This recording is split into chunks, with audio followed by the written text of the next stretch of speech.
Sistemi financiar në vendin ton vjoj të ishte i qëndrueshëm në fund të vitit 2025, ndërsa sektori bankar mbeti rezistent ndaj rrezikeve. Ky ishte vlerësimi i Bankës së Shqipërisë në raportin e fundit të stabilitetit financiar për 6 muajin e dytë të vitit 2025, të miratuar nga Këshilli Mbikëqyrës. Sipas raportit, aktiviteti i sektorit bankar u zhvillua në mënyrë të qëndrueshme, duke shënuar për shpejtim të zgjerimit. Rritja është mbështetur kryesisht në depozitat dhe kapital, që janë orientuar drejt kreditimit dhe investimeve në tituj. Rezultati financiar neto i sektorit bankar mbeti pozitiv, edhe pse disimi i ulët krahasuar me vitin 2024. Në vlerësimin e Bankës së Shqipërisë, rreziqet që lidhen me ndërlidhjet me sektorëve financiar dhe vetë aktivitetin bankar janë nivele të kontrolluara.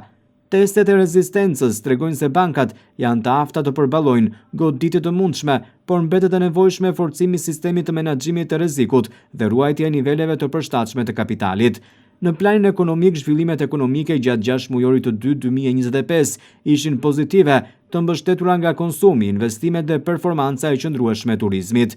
Rritja ekonomike u shoqërua me ulje të papunësisë dhe rritje të punësimeve dhe pagave, ndërsa borxhi publik ndaj prodhimit të brendshëm bruto vjoj të bjerë. Presionet inflacioniste mbetën në objektivin e Bankës së Shqipërisë, thuhet në raport. Megjithatë, sipas Bankës së Shqipërisë, rreziqet për ekonominë dhe sistemin bankar mbeten të pranishme, kryesisht për shkak të pasigurive nga zhvillimet ndërkombëtare. Në këto kushte, Banka e Shqipërisë apelon për ruajtjen e rezervave financiare dhe orientimit të kujdesshëm të investimeve.